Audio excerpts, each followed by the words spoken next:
Père de grâce, Père de toute bonté, nos âmes s'épanchent vers toi pour te déclarer notre amour, notre reconnaissance. Nos âmes se soumettent et te font allégeance. Toi, le seul vrai Dieu, le Dieu d'Israël, celui qui était, qui est et qui sera. Sois béni d'éternité en éternité. Nous voulons te dire combien tu nous es précieux, combien sans toi nos vies n'ont pas de sens. Tu es la lumière qui brille sur nos sentiers.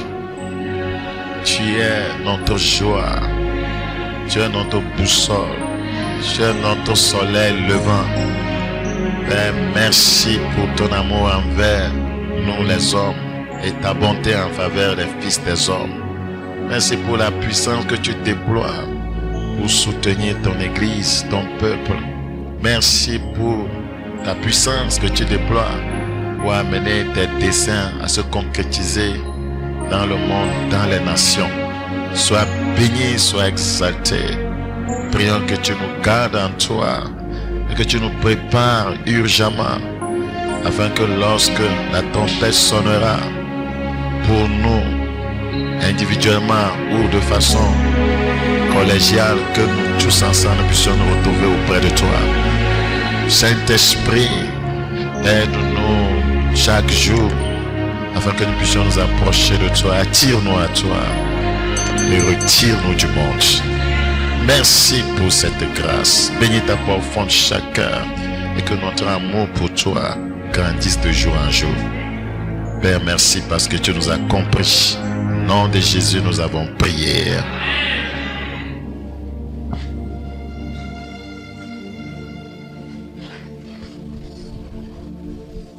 Nous allons considérer un enseignement important ce jour. Et je prie le Seigneur que par son esprit, il nous donne une bonne compréhension. Nous ne sommes pas seulement une assemblée qui prie beaucoup, qui livre des combats à l'ennemi, mais nous sommes aussi une assemblée qui se prépare dans la sainteté pour le retour imminent de notre Seigneur Jésus-Christ. Avec tout ce qui se passe aujourd'hui dans le monde, nous pouvons dire que nous sommes pratiquement totalement dans la fin des temps. Et le croyant doit être vigilant et se préparer chaque jour que Dieu fait afin de ne pas être surpris par le retour de l'époux. Dans Ecclésiaste chapitre 12, Ecclésiaste chapitre 12, Ecclésiaste chapitre 12, versets 1 à 4. Vous avez lu second, nous constatons par le verset 3 s'il vous plaît. Ecclésiaste 12, 3. Mais souviens-toi de ton Créateur pendant les jours de ta jeunesse, avant que les jours mauvais arrivent et que les années s'approchent où tu diras, je n'y prends point de plaisir.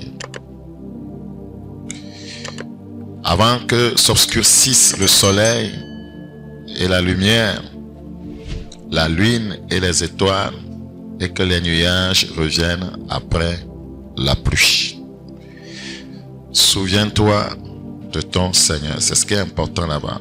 Lisons à partir du verset 1, s'il vous plaît, Ecclésiaste 12.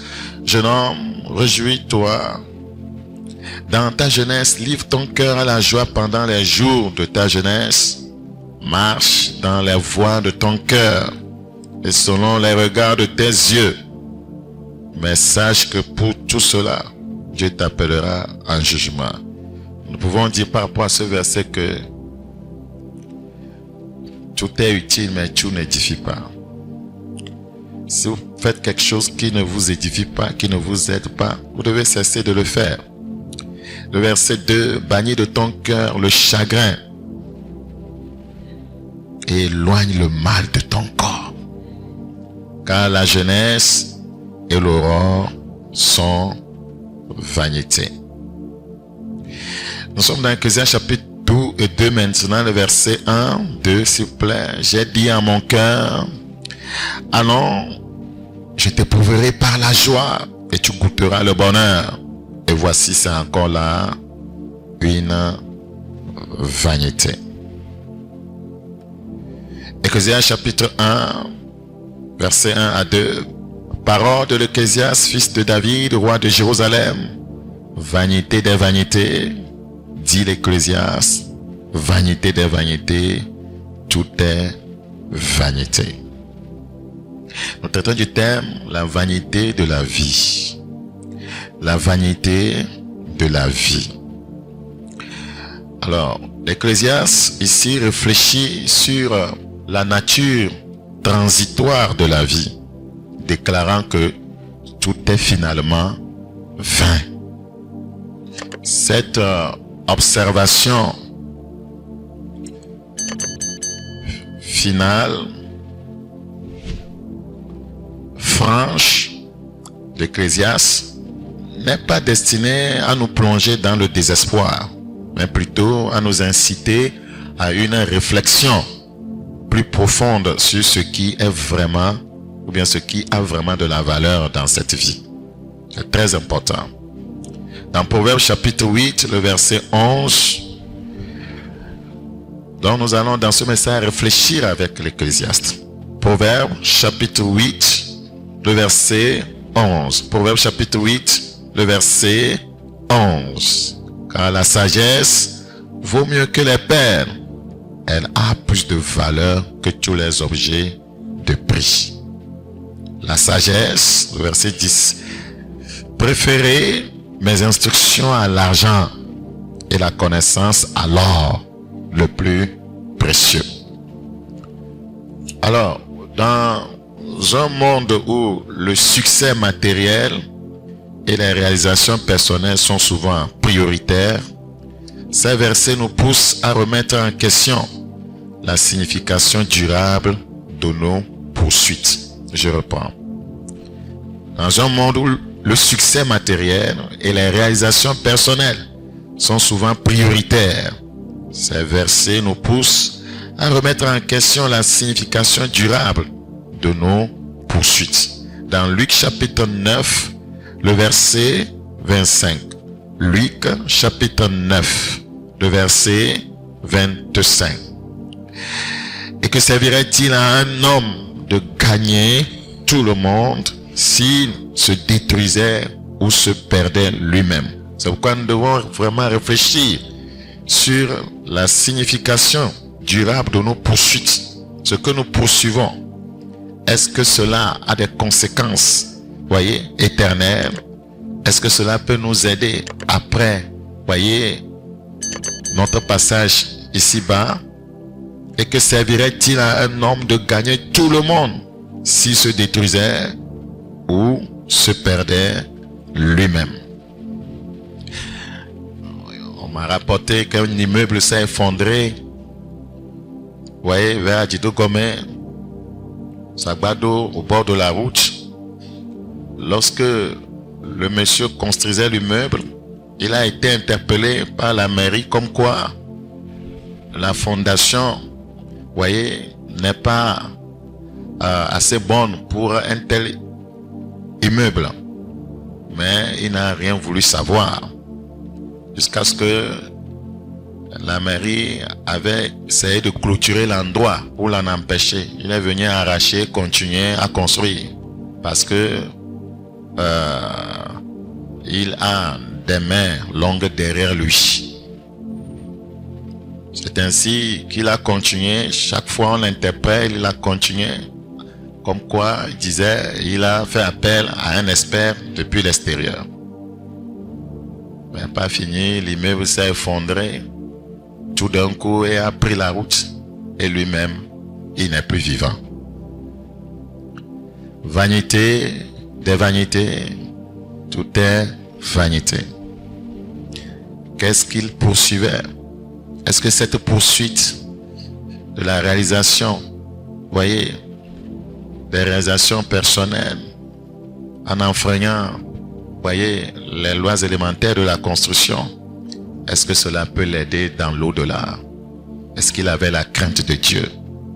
Voilà des choses qui doivent nous amener à réfléchir sur la vie, à nous poser des questions, afin que nous puissions, comme Marie, choisir la bonne part. L'Ecclésiaste suggère que sans connexion à quelque chose de plus grand, comme des vérités spirituelles ou éternelles, nos efforts peuvent sembler vides. En fait, c'est ce qu'il essaie de nous faire comprendre. Sans connexion, lorsque l'homme ne se connecte pas à quelque chose de plus grand, comme des vérités spirituelles ou éternelles, ses efforts, voyez, sur la terre seront vains. Car le Christ nous a dit dans Jean 15, le verset 5, Jean chapitre 15, le verset 5, je suis le sceptre, vous êtes les serments, celui qui demeure en moi et en qui je demeure porte beaucoup de fruits, car sans moi, vous ne pouvez rien faire. Sans Christ, votre vie n'a pas de valeur. La répétition du mot vanité souligne la futilité de chercher l'épanouissement uniquement dans les entreprises mondaines, dans les choses mondaines. Dans Ecclésiaste chapitre 2, encore, Ecclésiaste chapitre 2, Ecclésiaste chapitre 2, je vais lire le verset 1 à 11 comme test de base. Ecclésiaste chapitre 2, verset 1 à 11. Ecclésiaste chapitre 2, le verset 1 à 11. J'ai dit en mon cœur, allons, je te prouverai par la joie et tu goûteras le bonheur. Et voici, c'est encore là une vanité. J'ai dit du rire insensé et de la joie, à quoi sert-elle? J'ai résolu en mon cœur de livrer ma chair au vin, tandis que mon cœur me conduirait avec sagesse et de m'attacher à la folie jusqu'à ce que je visse ce qu'il est. Bon pour les fils de l'homme de faire sous les cieux pendant le nombre des jours de leur vie. J'ai exécuté de grands ouvrages. Je me bâtis des maisons, je me plantai des vignes. Je me fis des jardins et des vergers et j'y plantai des arbres à fruits de toute espèce. Les réalisations personnelles. Je me créai des étangs pour arroser la forêt où croissaient les arbres. J'ai acheté des serviteurs et des servantes et j'eus leurs enfants nés dans la maison. Je possédais des troupeaux de bœufs et de brebis, puisque tout ce qui était avant moi dans Jérusalem. Je m'amassai de l'argent et de l'or et les richesses des rois et des provinces. Je me procurai des chanteurs et des chanteuses et les délices des fils de l'homme, des femmes en grand nombre. Je devins grand, plus grand que tout ce qui était avant moi dans Jérusalem, et même ma sagesse demeura avec moi. Tout ce que mes yeux avaient désiré, je ne les en ai point privés. Je n'ai refusé à mon cœur aucune joie, car mon cœur prenait plaisir à tout mon travail. Et c'est là la part qui m'en est revenue. Puis j'ai considéré tous les ouvrages que mes mains avaient faits et la peine que j'avais prise à les exécuter. Et voici, tout est vanité et poursuite du vent.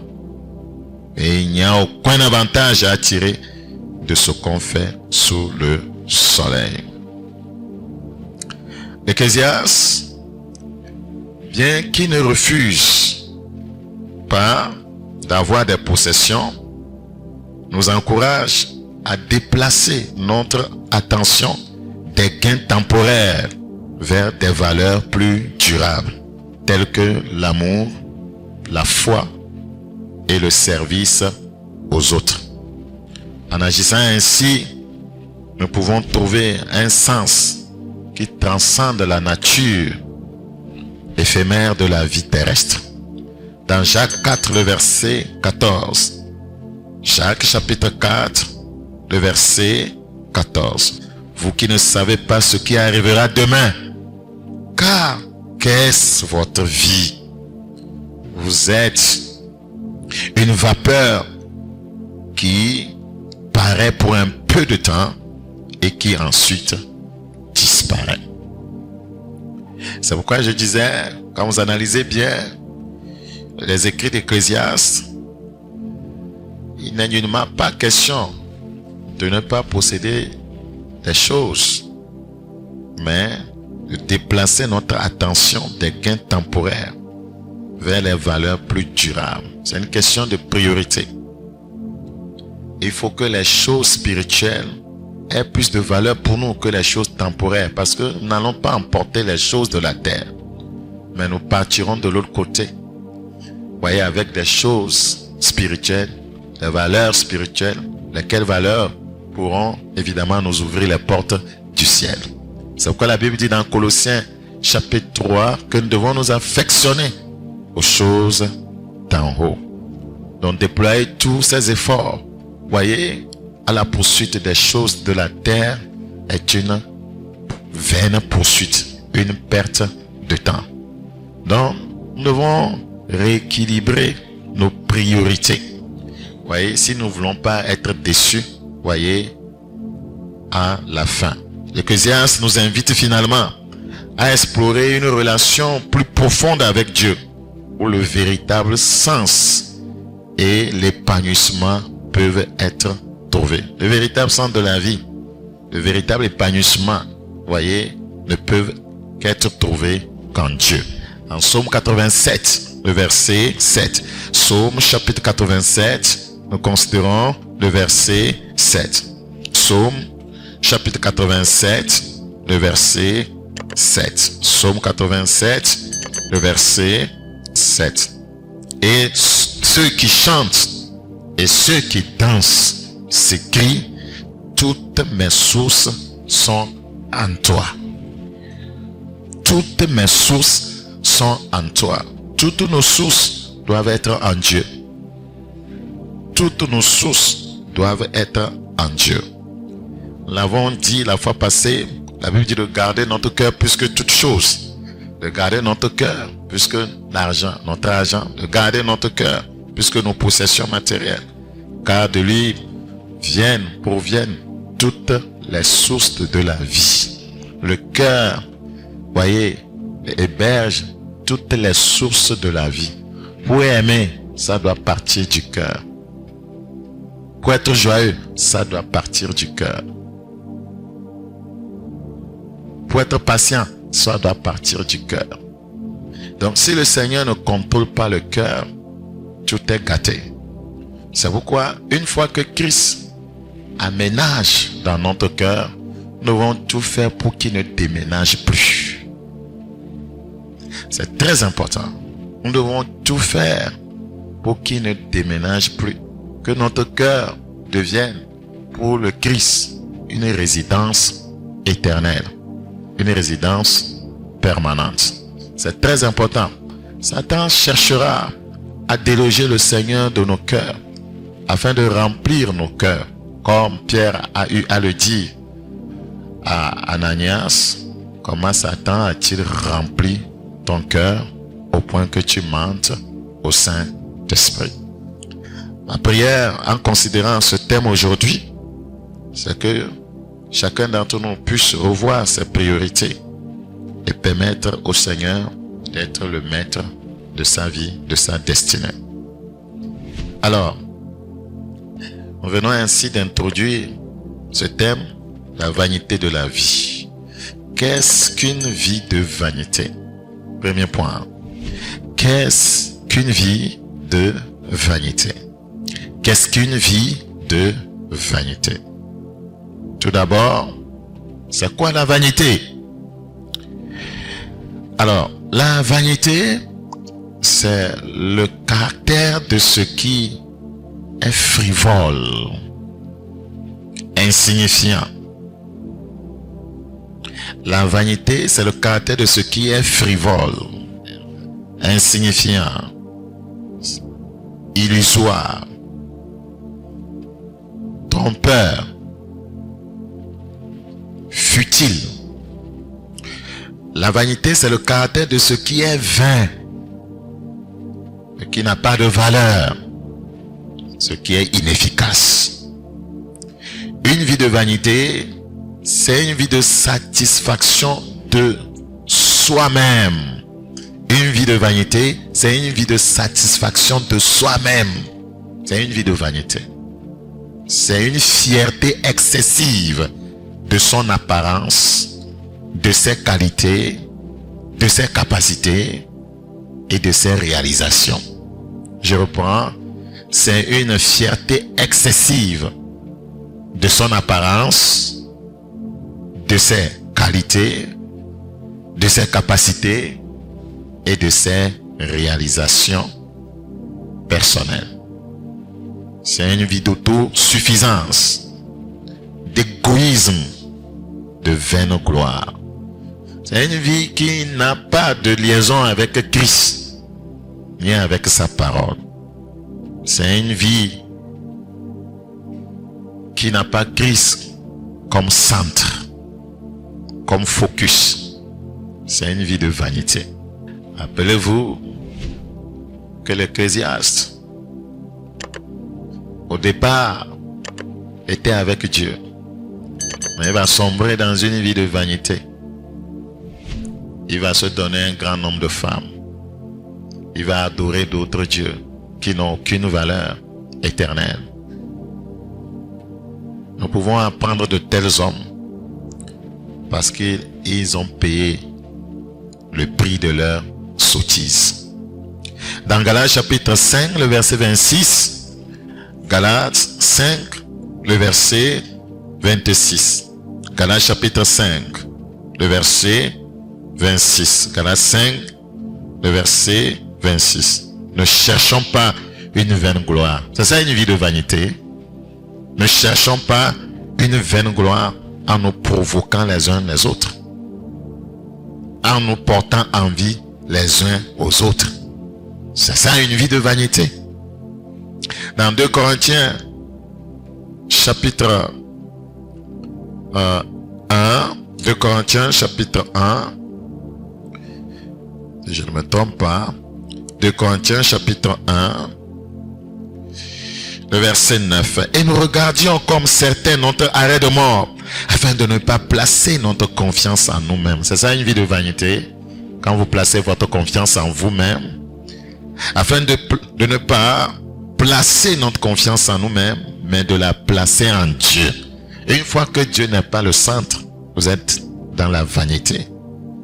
Parce que sans Dieu, tout ce que vous faites n'a aucune valeur éternelle. Afin de ne pas placer notre confiance en nous-mêmes, mais de la placer en Dieu qui ressuscite les morts. Si vous placez votre confiance en Dieu et vous mourrez dans la vérité, vous serez ressuscité pour la félicité éternelle. Une vie fondée et enracinée en Christ consiste en la foi, l'amour et la recherche du bonheur d'autrui. Je reprends. Une vie fondée et enracinée en Christ consiste en la foi, l'amour et la recherche du bonheur d'autrui. Vous n'êtes pas de Christ, vous n'avez pas de connexion avec lui si vous ne recherchez pas le bonheur de l'autre. Parce que c'est la raison pour laquelle le Christ était venu. Et c'est l'exemple qu'il nous a donné. Durant tout son, séjour terrestre, il recherchait uniquement le bonheur des autres. Christ n'a jamais recherché son propre bonheur. C'est la vérité. Christ n'a jamais recherché son propre bonheur. Dans Éphésiens chapitre 3, Éphésiens chapitre 3, le verset 17. Éphésiens chapitre 3, nous considérons le verset 17. Éphésiens 3, le verset 17. En sorte que Christ habite dans vos cœurs. C'est pourquoi je disais, il faut faire tout pour qu'il aménage là et qu'il ne soit jamais délogé et qui ne déménage jamais. En sorte que Christ habite dans vos cœurs. C'est le cœur qui héberge les sources de toute la vie. Afin que Christ habite dans vos cœurs par la foi, afin qu'étant enracinés, fondés dans l'amour, nous sommes appelés à être enracinés, fondés en quoi? Dans l'amour. Enracinés et fondés dans l'amour. Si nous développons de telles racines, nous serons de bons croyants. Les racines de l'amour. Car les Écritures disent Dieu est amour. Dieu n'a pas l'amour. Dieu même est amour. Vous puissiez comprendre avec tous les saints quelle est la largeur, la longueur, la profondeur et la hauteur. Et connaître l'amour de Christ qui surpasse toute connaissance. En sorte que vous soyez remplis jusqu'à toute la plénitude de Dieu, la totalité de Dieu, toute la vie de Dieu, tout le caractère de Dieu. Vous soyez remplis de tout ce qui est de Dieu. Dans 1 Corinthiens 10, le verset 24, 1 Corinthiens chapitre 10, nous considérons le verset 24, que personne ne cherche son propre intérêt. Avez-vous vu cela? C'est pourquoi je dis, si vous ne cherchez pas le bonheur des autres, vous n'avez pas de connexion avec le Seigneur. Que personne ne cherche son propre intérêt, mais que chacun cherche celui de l'autre, celui d'autrui. C'est très important. Voilà ce qui donne vraiment de la valeur à la vie. Le reste, c'est de la vanité. Dans Michée chapitre 6, le verset 8, Michée chapitre 6, Michée chapitre 6, nous considérons le verset 8. Il est écrit, on t'a fait connaître, ô homme, ce qui est bien. Et ce que l'Éternel demande de toi, c'est que tu pratiques la justice, que tu aimes la miséricorde et que tu marches humblement avec ton Dieu. La vie chrétienne n'est pas égocentrique. La vie chrétienne n'est pas centrée sur soi-même. Regardez avec moi dans Philippiens chapitre 2. Philippiens chapitre 2, nous considérons le verset 3. Le verset 3 à 4. Ne faites rien par esprit de parti ou par vaine gloire, mais que l'humilité vous fasse regarder les autres comme étant au-dessus de vous-même. Que chacun de vous, au lieu de considérer ses propres intérêts, considère aussi ceux des autres. Aussi ceux des autres. Si chaque fois nous faisons attention en considérant les intérêts des autres, nous allons éviter des dissensions. Nous allons éviter des erreurs. Voyez? Nous allons éviter de nous mordre les uns les autres. Mais lorsqu'on n'est mû par des intérêts personnels, voyez, cela engendre des incompréhensions de tout genre. Que chacun de vous, au lieu de considérer ses propres intérêts, considère aussi ceux des autres. Nous sommes ici. Je ne considère pas seulement mes intérêts. Je considère les intérêts de ceux qui me sont échus en partage. C'est très important. La Bible dit dans Romains chapitre 12, le verset 13. Romains chapitre 12, le verset 13. Romains chapitre 12, le verset 13. Pourvoyez aux besoins des saints, exercez l'hospitalité. La vie chrétienne n'est pas égocentrique. La vie chrétienne n'est pas égocentrique. Pourvoyez aux besoins des saints, exercez l'hospitalité. Bénissez ceux qui vous persécutent, bénissez et ne maudissez pas. Réjouissez-vous avec ceux qui se réjouissent, pleurez avec ceux qui pleurent. Ayez les mêmes sentiments les uns envers les autres. N'aspirez pas à ce qui est élevé, mais laissez-vous attirer par ce qui est humble. Ne soyez point sages à vos propres yeux. Le Seigneur ne nous demande pas nécessairement de nous exposer à la détresse pour soulager les autres. Quand bien même dans certaines circonstances, il peut nous demander de nous dépouiller entièrement pour quelqu'un. Vous voyez, ça, ce sont des exceptions. Mais en règle générale, vous voyez, il ne nous demande pas de nous dépouiller totalement pour les autres. Mais il veut juste une règle d'égalité. Il nous demande simplement de suivre une règle d'égalité. Comme cela est écrit dans 2 Corinthiens 8, le verset 13. 2 Corinthiens chapitre 8, le verset 13. Quand il dit de considérer les intérêts des autres, il parle d'une règle d'égalité. Il ne dit pas de se dépouiller totalement pour l'autre, mais dans certaines circonstances, Dieu peut le demander. Dieu peut demander de tels sacrifices. Il y a des gens qui ont connu de tels exigences de la part de Dieu. Le Seigneur vient te dire, vide ton compte bancaire pour telle œuvre pour moi. Et les gens ont obéi à Dieu. Dans 2 Corinthiens 8, 13, 2 Corinthiens chapitre 8, le verset 13. Car il s'agit non de vous exposer à la détresse. Ce n'est pas que vous dépouillez totalement pour être dans la galère. Juste parce que vous voulez aider les autres. Mais il demande une règle d'égalité. Car il s'agit non de vous exposer à la détresse pour soulager les autres, mais de suivre une règle d'égalité. De suivre une règle d'égalité. Dans la circonstance présente, votre superflu pourvoira à leurs besoins, afin que leur superflu pourvoie pareillement au vôtre, en sorte qu'il y ait égalité. Selon qu'il est écrit, celui qui avait ramassé beaucoup n'avait rien de trop, et celui qui avait ramassé peu n'en manquait pas. Voilà en fait la vie chrétienne. La vie chrétienne n'est pas égocentrique. La vie chrétienne consiste à penser au bonheur des autres. C'est très important. Ma prière, c'est que le Seigneur nous aide à y parvenir. Alors, deuxième point, nous venons d'expliquer ce que c'est qu'une vie pas une vie, nous venons d'expliquer bien ce que c'est que la vanité. Voilà, ce que c'est que la vanité.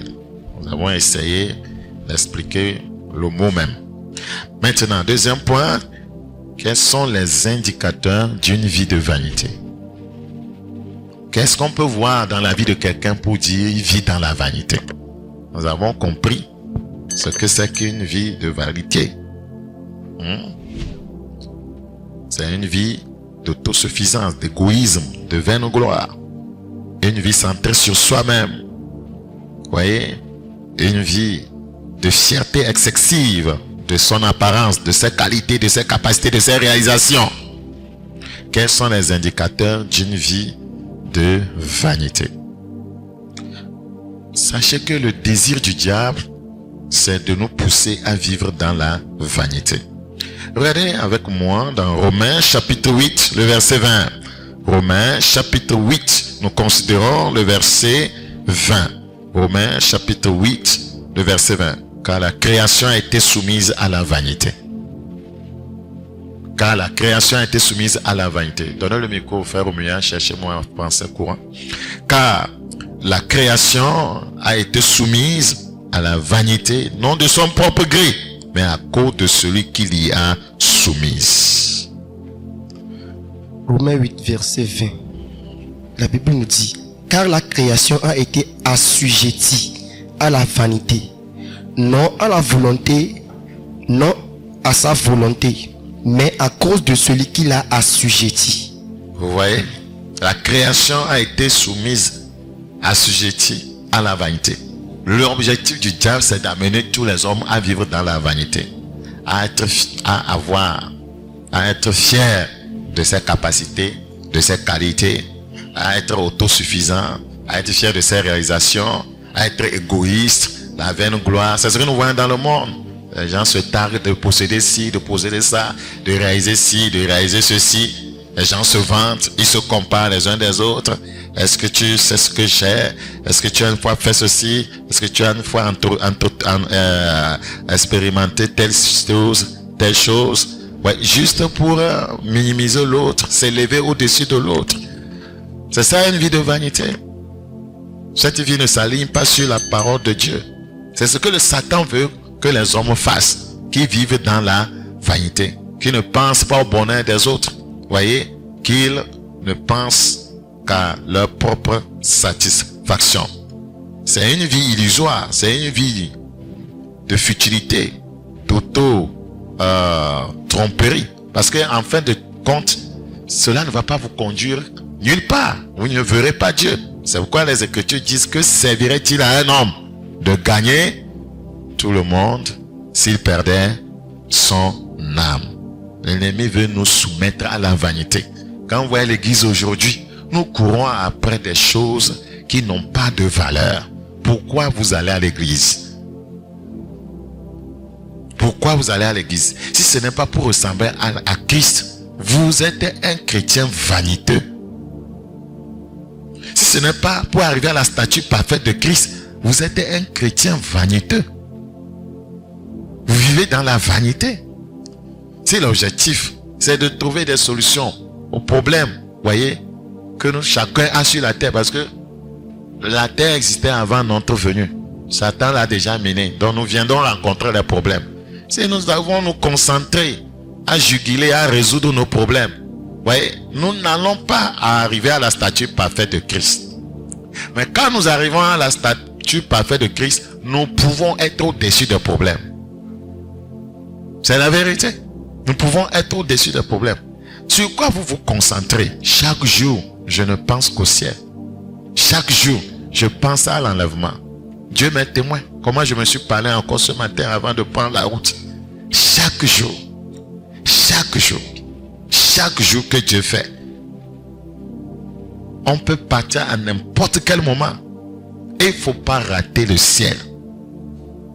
Il ne faut pas rater le ciel, frères et sœurs. Satan veut nous occuper avec les problèmes de la vie. Les poursuites que Ecclésiaste appelle poursuites de vent. Poursuite de vent. Le Seigneur a un mécanisme, une technologie pour nous donner les choses de la terre. Mais nous ne comprenons pas. Recherchez premièrement le royaume et sa justice. On ne poursuit pas les choses de la terre. On recherche le royaume principalement. D'abord, on, voyez, se donne à fond pour arriver à la statue parfaite de Christ. Pour éliminer de notre vie ce pourquoi Christ est venu mourir, le péché. Ce sont là des poursuites, voyez, une fois atteintes, auront des conséquences éternelles sur notre destinée finale. C'est très important. Qu'est-ce qui te hante actuellement? Quand tu te lèves le matin, qu'est-ce qui te dérange? Est-ce ressembler à Christ? Est-ce vivre au-dessus du péché? Est-ce répondre aux exigences du Seigneur? Qu'est-ce qui te hante? Nous devons essayer de revoir nos priorités. L'ennemi veut nous assujettir à la vanité, à une vie de vanité, une vie égocentrique, une vie centrée sur nous-mêmes, une vie, voyez, qui a pour objectif principal la poursuite des choses de ce monde. Premier indicateur d'une vie de vanité, toute vie mondaine est une vie de vanité. Toute vie mondaine est une vie de vanité. Toute vie mondaine, les chrétiens mondains sont des chrétiens qui vivent dans la vanité. Regardez avec moi dans Éphésiens chapitre 4. Éphésiens chapitre 4, nous considérons le verset 17. Éphésiens chapitre 4, le verset 17. Éphésiens 4, 17. Voici donc ce que je dis et ce que je déclare dans le Seigneur, c'est que vous ne devez plus marcher comme des païens qui marchent selon la vanité de leurs pensées.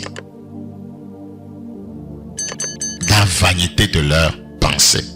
Ils ont l'intelligence obscurcie. Ils sont étrangers à la vie de Dieu. C'est ça la vie de vanité. À cause de l'ignorance qui est en eux, à cause de l'endurcissement de leur cœur. Dans Ésaïe chapitre 30, Ésaïe chapitre 30, nous considérons le verset 7. Ésaïe chapitre 30. Ésaïe chapitre 30, le verset 7. Ésaïe 30, le verset 7. Car le secours de l'Égypte n'est que vanité et néant. L'Égypte, c'est le monde. Cherchez un refuge dans le monde. chercher le secours du monde, c'est de la vanité. Car le secours de l'Égypte n'est que vanité. En effet, vanité, c'est tofloko, n'est-ce pas? N'est que vanité et néant. C'est pourquoi j'appelle cela du bruit qui n'aboutit à rien. Être dans les choses du monde et faire du bruit. Ouais, nous avons une surprise partie ici. Il dit que c'est du bruit qui n'aboutit à rien. C'est du bruit qui n'aboutit à rien. J'ai telle possession, j'ai telle chose, je fête mon milliard, je fête mon million. C'est du bruit qui n'aboutit à rien. Ça aboutit à quoi? Quelle est la finalité de cela? En quoi cela te connecte avec Dieu? Ce n'est pas notre argent qui nous connecte avec Dieu. C'est notre foi en Christ Jésus. Praise the living God. Alléluia. C'est une vie mondaine. 1 Jean 2, le verset 15. 1 Jean chapitre 2, le verset 15. Plusieurs croyants ont déserté l'église à cause d'une vie de vanité, à la poursuite des réalisations personnelles, pour se faire un nom, pour dire que nous sommes parmi les grands. Nous ne sommes plus parmi les petits. C'est une vie de vanité. C'est une vie de vanité. Chez Dieu, voyez, c'est une vie de vanité.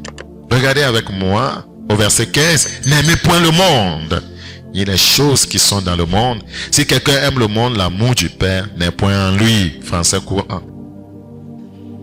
1 Jean 2, verset 15. N'aimez pas le monde, ni ce qui est dans le monde. Si quelqu'un aime le monde, il n'aime pas Dieu le Père. Il n'aime pas Dieu le Père. Car tout ce qui est dans le monde, la convoitise de la chair, la convoitise des yeux et l'orgueil de la vie, ne vient point du Père, mais du monde. La Bible dit le monde, voyez, entier est sous la puissance du malin. Ça vient du monde, c'est-à-dire, ça vient du système créé par Satan. C'est un système de vie. Ça vient du monde, voudra dire, ça vient d'un système créé et organisé par Satan. Et justement, un des agendas de Dieu, c'est que le croyant, voyez, qui le connaît, puisse pénétrer ces systèmes et, voyez, devenir une extension de Dieu dans ces systèmes, apporter la lumière dans ces systèmes. Mais nous permettons plutôt à ces systèmes de vie de nous corrompre, de nous éloigner, de nous égarer, voyez, du Seigneur. Satan utilise 3, voyez, wagons spirituels pour, voyez, ce train du monde. 1, la convoitise des yeux.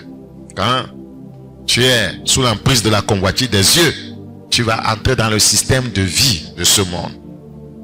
La convoitise des yeux.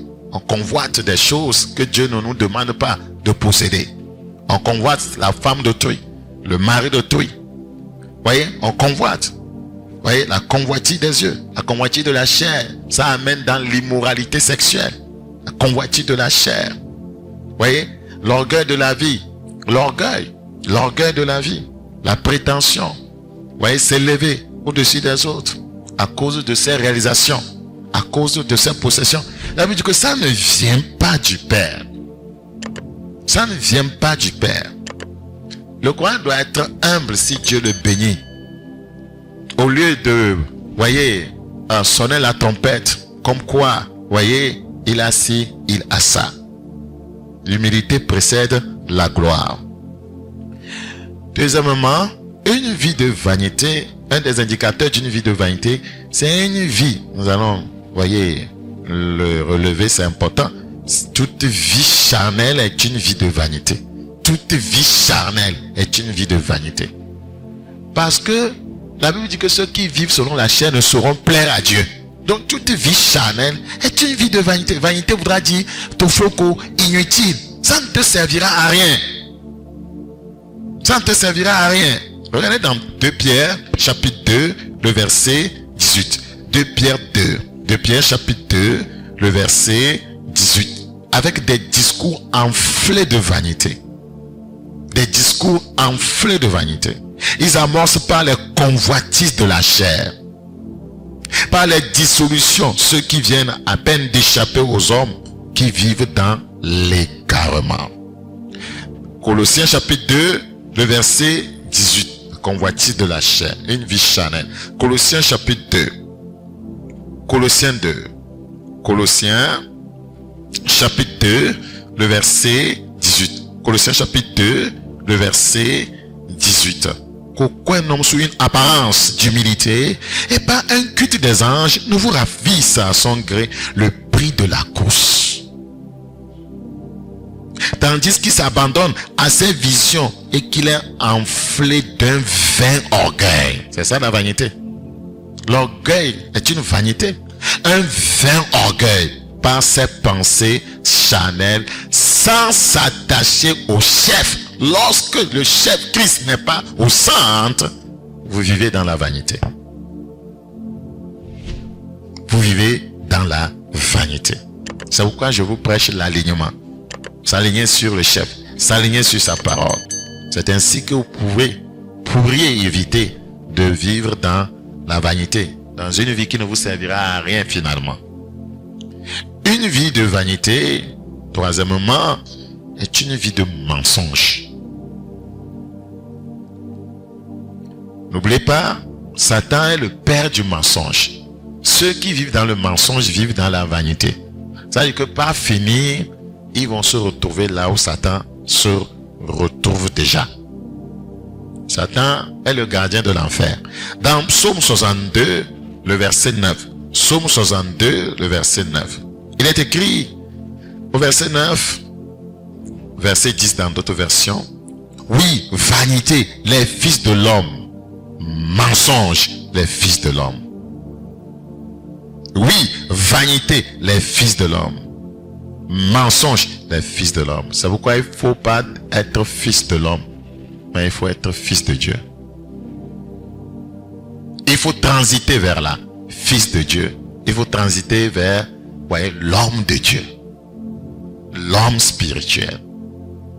Oui, vanité, les fils de l'homme. Mensonge. Parce que une vie de vanité, c'est une vie dans laquelle on se ment à soi-même sans le savoir. Mensonge, les fils de l'homme. Dans une balance, ils monteraient tous ensemble plus légers qu'un souffle. Vous voyez, une vie de vanité est une vie dans laquelle on ne pèse pas devant Dieu. On n'a pas de valeur. Quand vous n'avez pas voyez, quand vous n'avez pas de valeurs spirituelles, vous ne pesez pas sur la balance devant Dieu. Ce sont nos valeurs spirituelles qui nous donnent du poids devant le Seigneur. Nos valeurs spirituelles. C'est très important. Dans Galates chapitre 6, Galates chapitre 6, Galates chapitre 6, le verset 3. Galates 6, verset 3 à 5. Si quelqu'un pense être quelque chose, quoi qu'il ne soit rien, il s'abuse lui-même. Qu'est-ce qui fait de nous quelque chose? Les gens pensent qu'ils sont quelque chose à cause de leur capacité naturelle, de leur, voyez, réalisation personnelle, de leur succès dans la vie. C'est pas ça qui fait de nous quelque chose devant Dieu. Si quelqu'un pense qu'il est quelque chose, pense être quelque chose, quoi qu'il ne soit rien, il s'abuse lui-même. Français courant. Galates 6, verset 3. Si quelqu'un se croit important. Si quelqu'un se croit comment? Important. Si quelqu'un se croit comment? Important. Oui. Lui qui n'est rien. Lui qui n'est rien. Il se trompe. Il se trompe. C'est ça la vie de vanité. C'est ça la vie de vanité. Avec tout ce que Salomon réalisait, l'Ecclésiaste réalisait, il pensait qu'il était comment? Important. Important. Mais il ne pesait pas devant Dieu à la fin de sa vie. Si quelqu'un pense être quelque chose, quoi qu'il ne soit rien, il s'abuse lui-même. Le message d'aujourd'hui a un objectif. Vous amener à l'humilité. Nous ne sommes rien. C'est en Dieu que nous sommes quelque chose. C'est la vérité. C'est pourquoi Paul dit qu'il se glorifie en Dieu. C'est en Dieu que nous sommes quelque chose.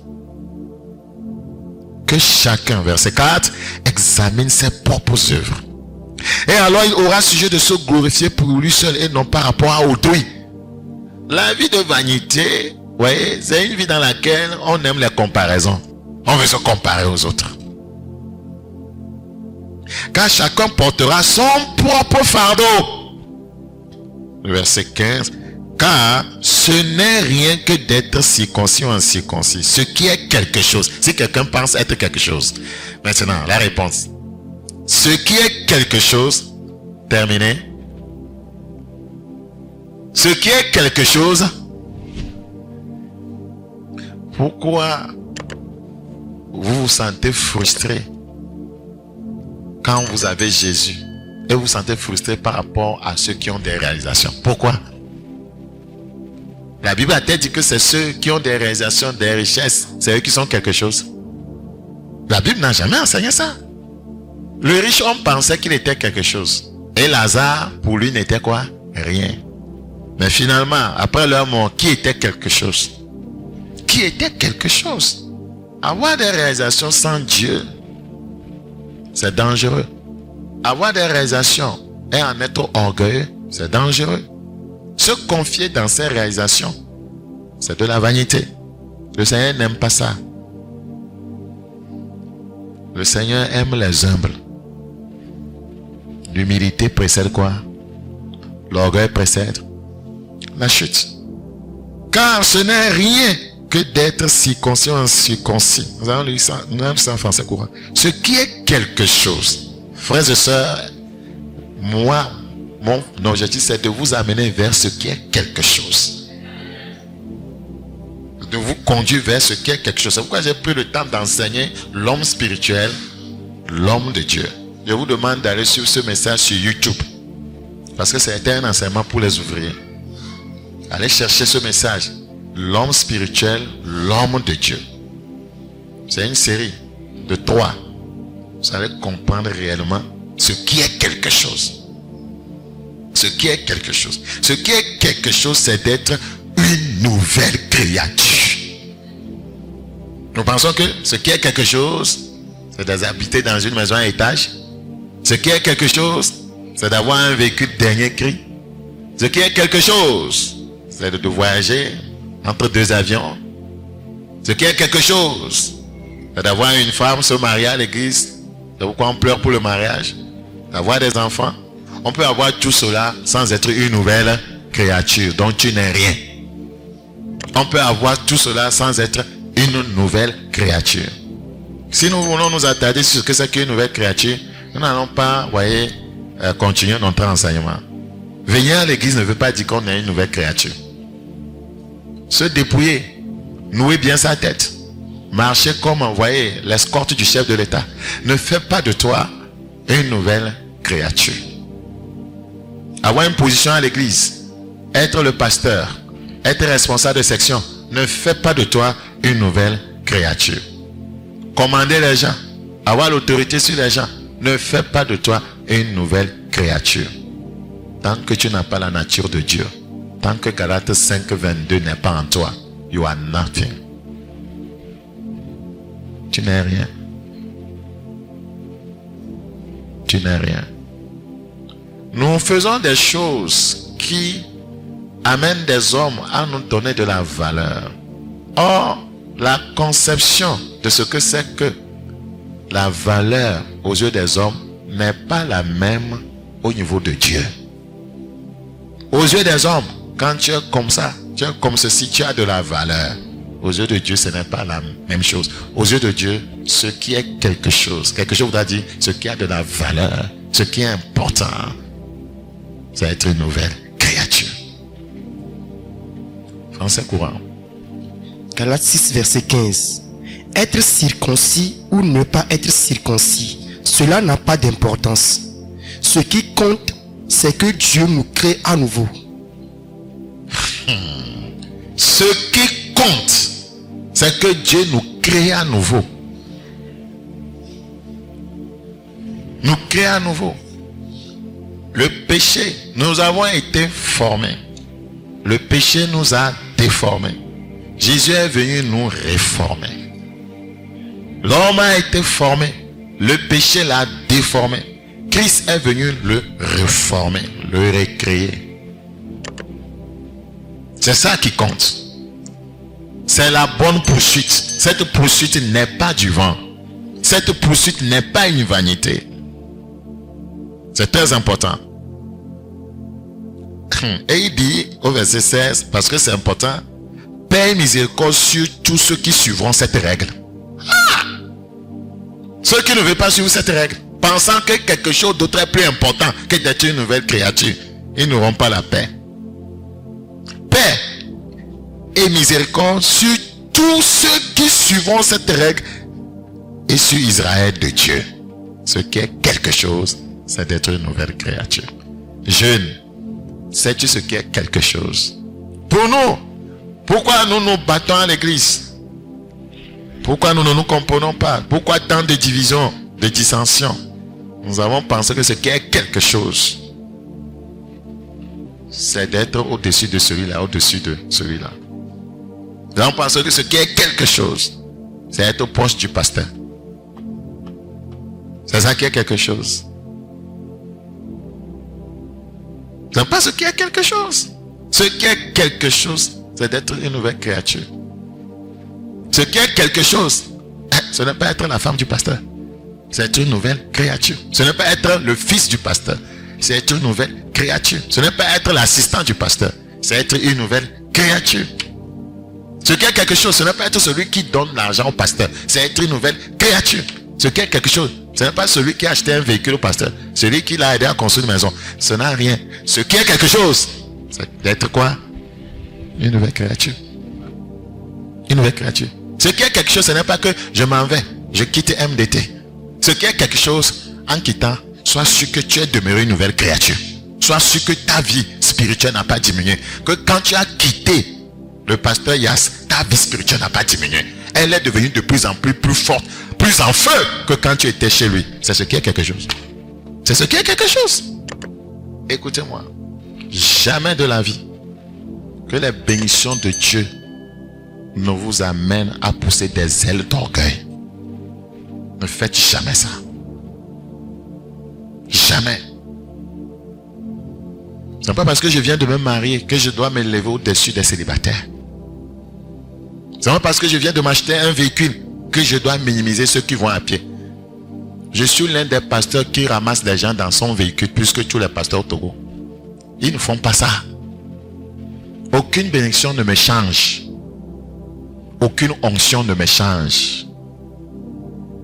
Jésus-Christ est le même. Hier, aujourd'hui et éternellement. Si vous avez sa nature, vous serez le même. Des fois, nous sommes là comme on n'a rien. Comme on n'a rien. C'est pourquoi tu peux te lever. Là, tu te promènes, tu fais ta marche. Quelqu'un peut vouloir te connaître, t'insulter. Tu marches doucement comme s'il y a zéro dans la vie. L'humilité.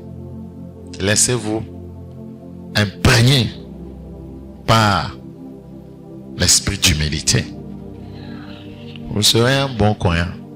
Vous serez un véritable croyant. Paix et miséricorde sur tous ceux qui suivront cette règle. Et sur Israël de Dieu. Je suis l'Israël de Dieu.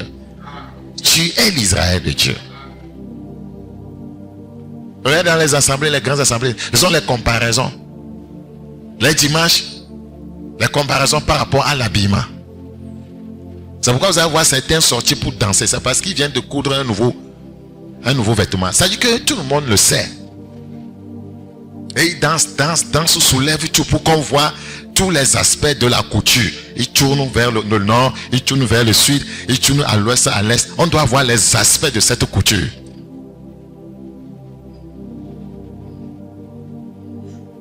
Qu'est-ce qu'on cherche? Moi, je suis un penseur spirituel. C'est un blanc qui a dit ça sur ma vie quand j'étais à British School, notre professeur d'anglais.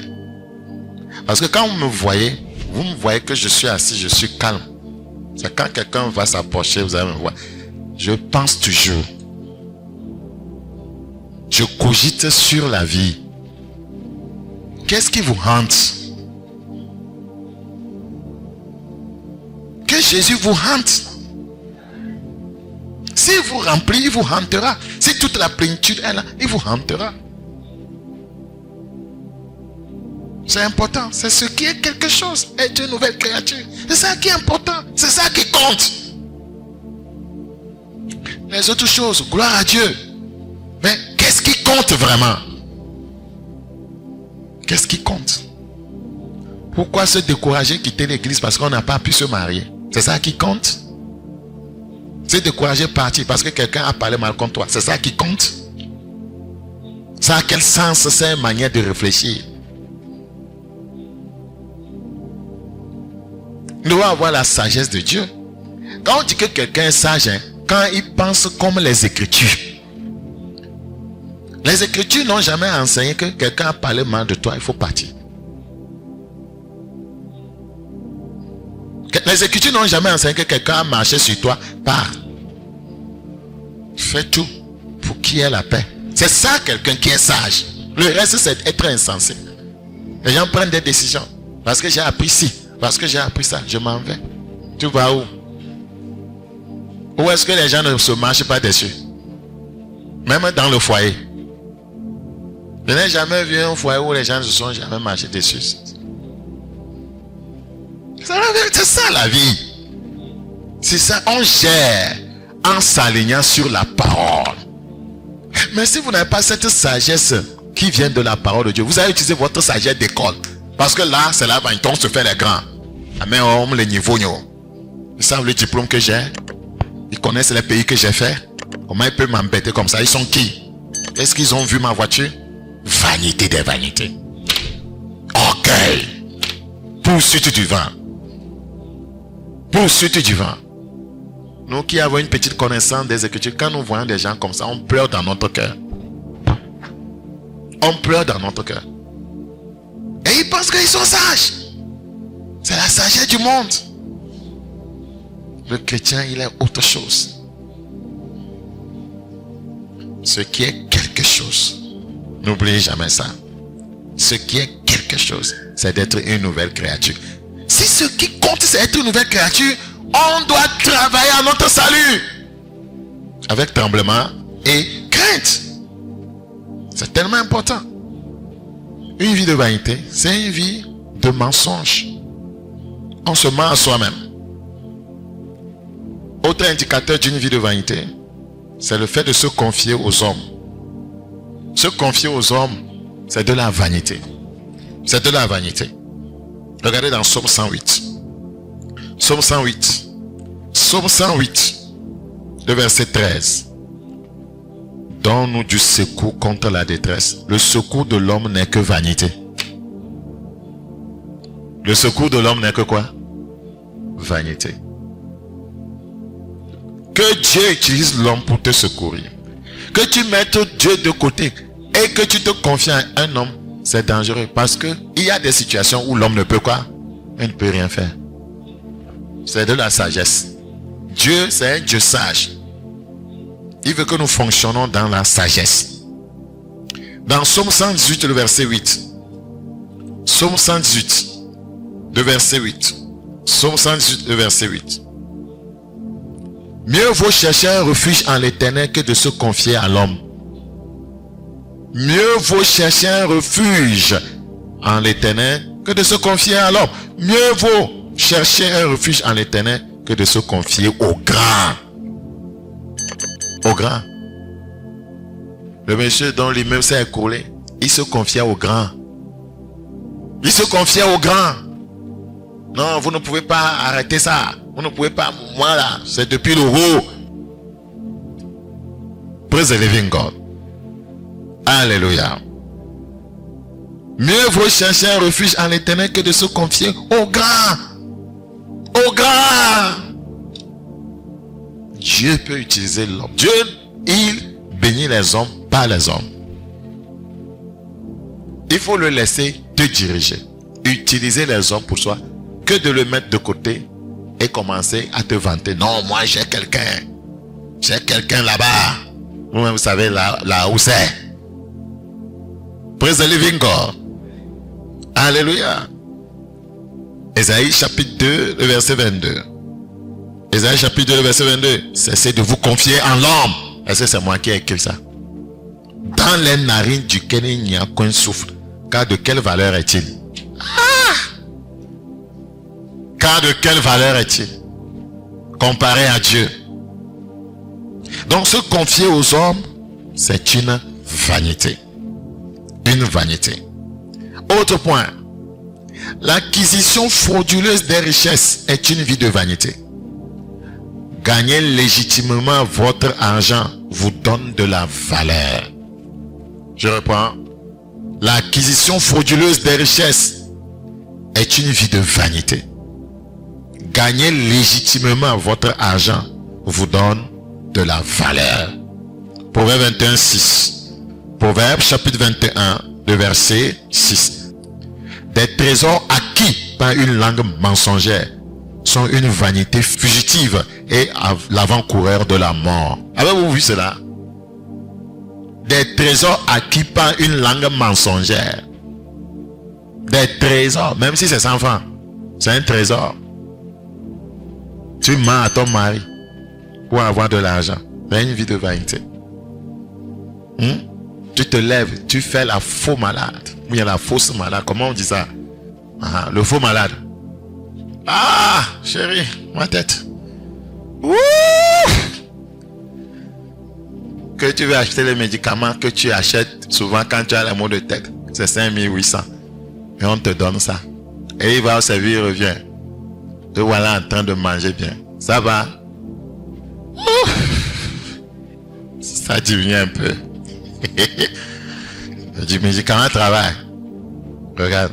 Les trésors acquis par une langue mensongère sont une vanité fugitive et l'avant-coureur de la mort.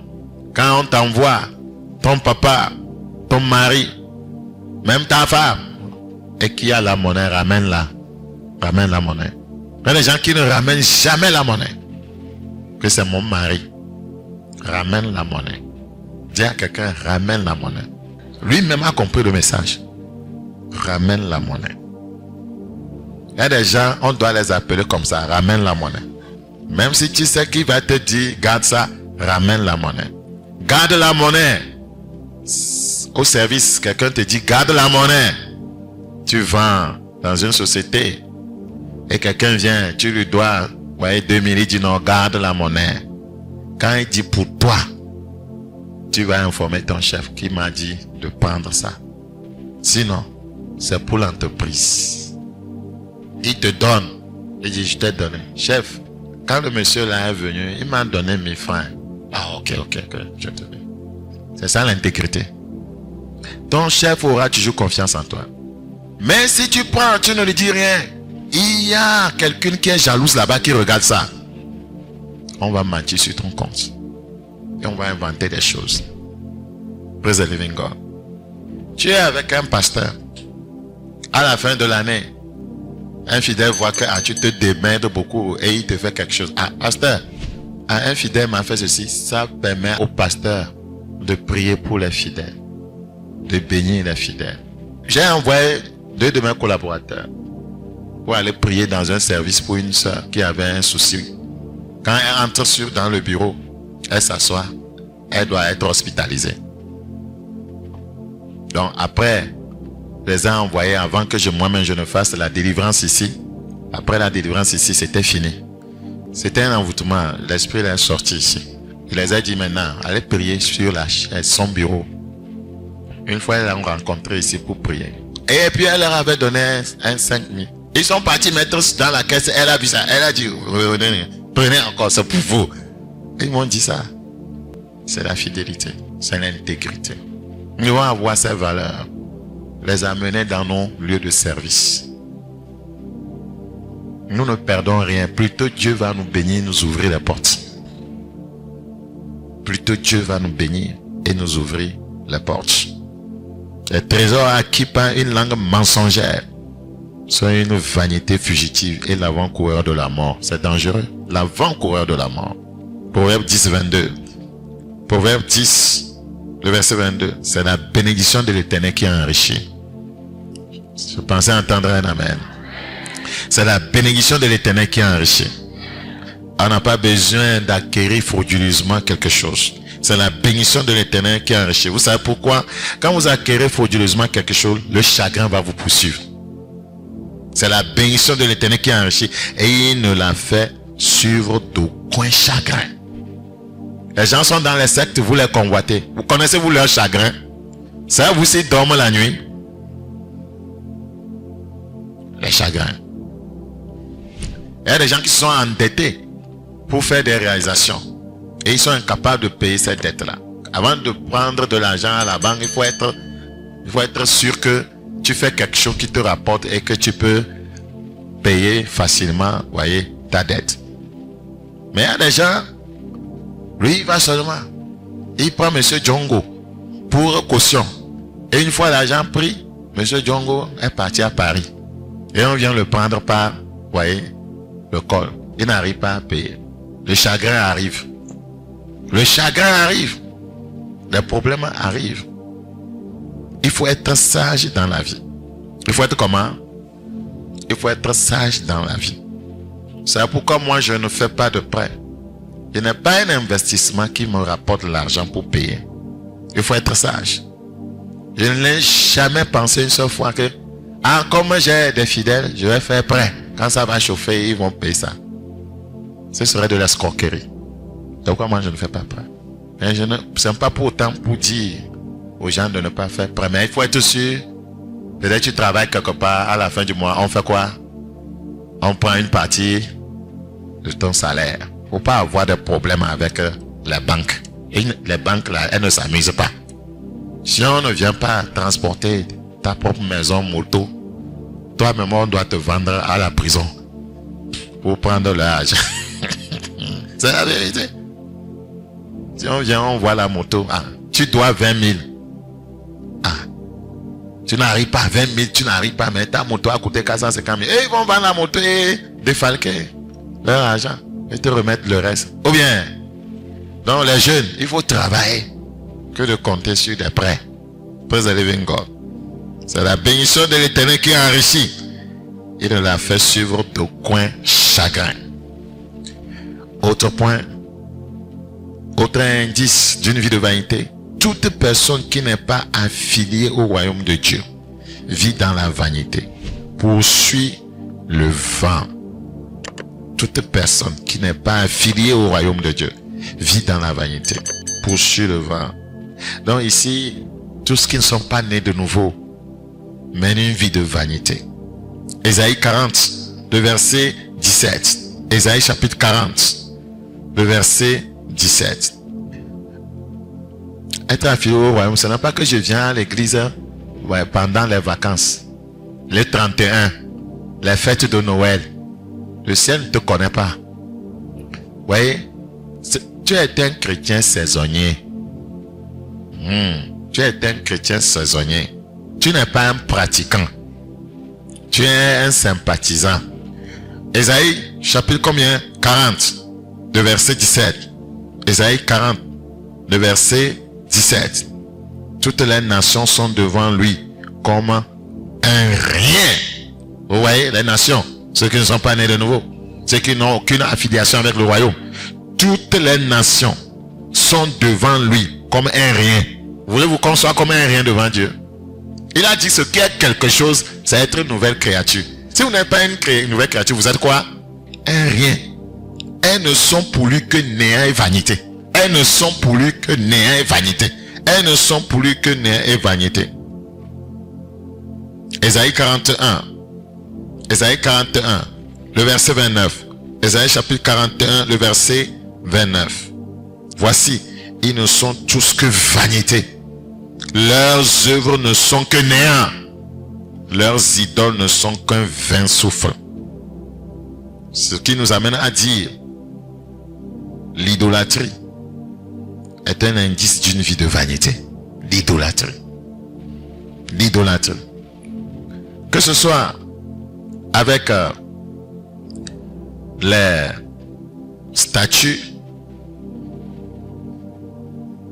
que ce soit idolâtrer les objets, que ce soit aimer quelque chose plus que Dieu, vous devez savoir que c'est une vie de vanité. Christ n'est pas le centre de votre vie. L'idolâtrie est une vie de vanité. Ésaïe 44, le verset 9. Vous devez vous poser la question de savoir qu'est-ce que j'aime dans ma vie plus que Dieu. Ésaïe 44, le verset 9. Ceux qui fabriquent des idoles ne sont tous que vanité, et leurs plus belles œuvres ne servent à rien. Elles le témoignent elles-mêmes.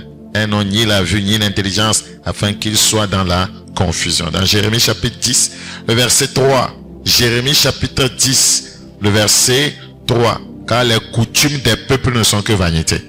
Vous voyez, les coutumes des peuples. Parce que il n'y a pas une affiliation avec le royaume. Les coutumes des peuples ne sont que vanité.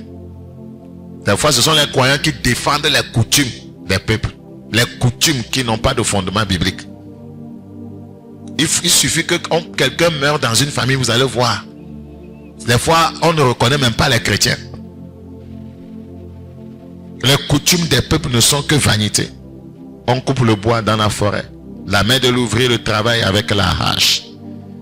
Autre point, toute vie orientée uniquement vers la connaissance scientifique, la sagesse humaine et les sciences humaines n'est que vanité. Je reprends. Toute vie orientée uniquement. C'est vrai, nous sommes dans le monde, la Bible, nous ne sommes pas du monde. Nous travaillons, nous fonctionnons. Nous avons des carrières. Nous avons besoin de la connaissance. Mais toute vie orientée uniquement vers les connaissances humaines. Tu ne cherches pas à t'approcher de Dieu. Le Seigneur dit qu'il aime la connaissance de Dieu plus que les holocaustes. Toute vie orientée uniquement vers les connaissances humaines, la sagesse humaine et les sciences humaines n'est que vanité. Jérémie 10, 8. Jérémie 10, 8. Jérémie chapitre 10, le verset 8. Jérémie chapitre 10, le verset 8. Tous ensemble, ils sont stupides et insensés. Leur science n'est que vanité. Leur quoi? Leur science n'est que vanité. La Bible enseigne tout. Leur science n'est que vanité. C'est du bois. Ça veut dire que ça n'a pas de valeur.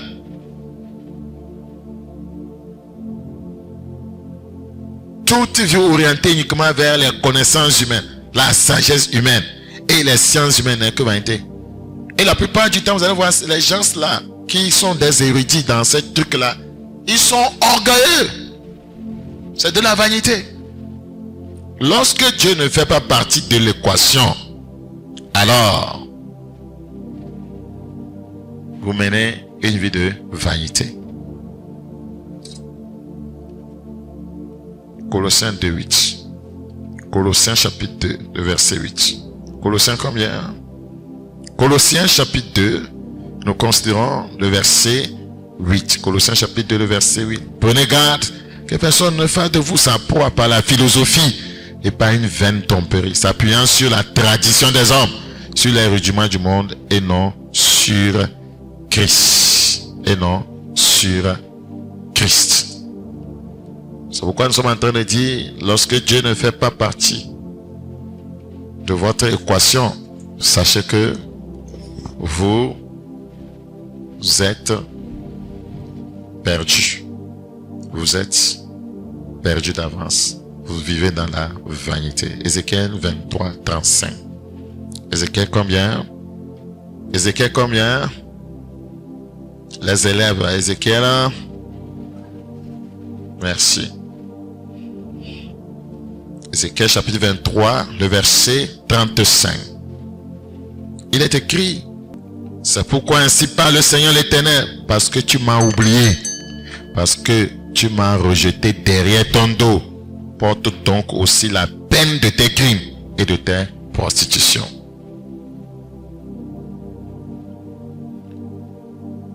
Vivre dans la vanité, c'est oublier Dieu. Tout court. Vivre dans la vanité, c'est oublier Dieu. Et quiconque oublie Dieu emportera la peine. C'est pourquoi ainsi parle le Seigneur l'Éternel, parce que tu m'as oublié, parce que tu m'as rejeté derrière ton dos. Porte donc aussi la peine de tes crimes et de tes prostitutions. Rejeter Dieu, c'est un crime. Quiconque oublie Dieu doit savoir qu'il excellera dorénavant dans le mensonge. Parce que c'est en Dieu seul que se trouve quoi? La vérité. Jérémie chapitre 13.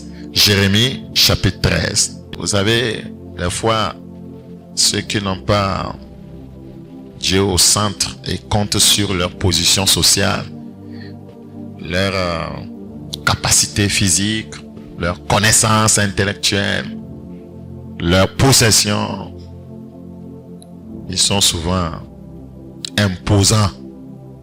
Ils cherchent à faire peur aux autres. C'est comme ça le riche. Le riche, la Bible a dit, le riche domine le pauvre. Il parle avec arrogance. Ah, il n'a pas peur du riche. Hein. Quand tu fais ça, la moi, il te regarde seulement.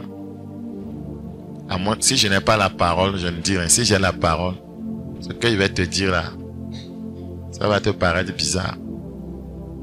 Moi, je vous ai dit, une fois, moi, j'étais à la primature. On m'a fait amener l'appartement où vivait le Premier ministre, sa femme, tout ça, là, les enfants. On est venu s'asseoir sur la terrasse. On m'a servi à boire. Et je devais prêcher à la femme du Premier ministre. Je lui ai dit, j'ai vu, voyez, tout ce que vous m'avez montré, mais comparé au ciel, c'est de la pourriture. Quand l'esprit vient sur moi, là, il n'y a pas question de boss là-bas. Hein. C'est après que je me rends compte que qu'est-ce que je venais de dire. Et je marche sur les pointes de pied pour rentrer chez moi.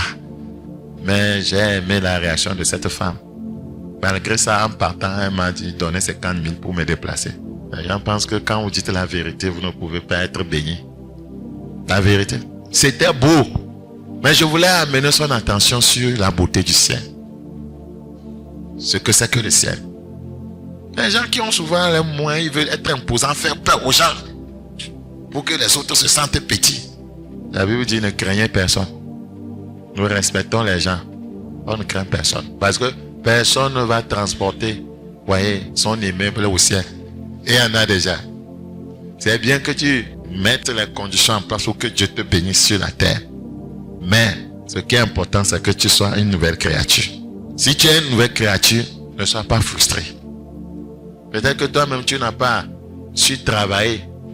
Permettre à Dieu de te bénir pour que tu sois dans de meilleures conditions sur la terre. Mais se détourner complètement, voyez, de l'objectif qui est le ciel, qui est de ressembler à Christ et poursuivre les choses de la terre, c'est très insensé. C'est comme on n'a pas compris Dieu. C'est comme on ne se comprend pas. C'est comme c'est un dialogue de sourds. Quiconque oublie Dieu doit savoir qu'il excellera dorénavant dans quoi? Dans le mensonge. Pourquoi? Parce que c'est en Dieu seul que se trouve la vérité. C'est en Dieu seul que se trouve la vérité. Jérémie 13, 25. Voilà ton sort, la part que je te mesure, dit l'Éternel, parce que tu m'as oublié et que tu as mis ta confiance dans le mensonge. Savez-vous que les gens mettent leur confiance dans le mensonge? Ils mettent leur confiance dans le mensonge. Moi, ça, confiance dans le mensonge, c'est mettre sa confiance en qui? En Satan, qui est qui? Père du mensonge. Psaume 9, le verset 17. Psaume chapitre 9, le verset 17. Je sais que vous travaillez dans différents lieux, mais faites attention aux mensonges au service. Faites attention aux mensonges au service. Psaume 9, 17. Normalement, c'est les enfants qui devaient être les secrétaires dans les services. Quand le DG dit, quand il vient dire lui que je ne suis pas là, l'enfant va dire, le DG m'a dit de te dire qu'il n'est pas là. Mais il est en train de prendre le café au bureau. Dans Psaume 9, 17. Si ce monsieur-là vient dire lui que je ne suis pas là. Pourtant, le gars est venu, il a vu le véhicule du DG là-bas. Et il vient à toi qui est chrétien. Chrétien, secrétaire, assistant. S'il vous plaît, je suis venu voir le DG. Tu lui réponds quoi? Je dis, hein, tu lui réponds quoi? Il n'est pas là. Tu as péché.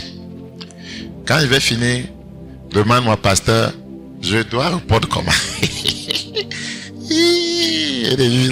Psaume 9, 17. Psaume chapitre 9, le verset 17.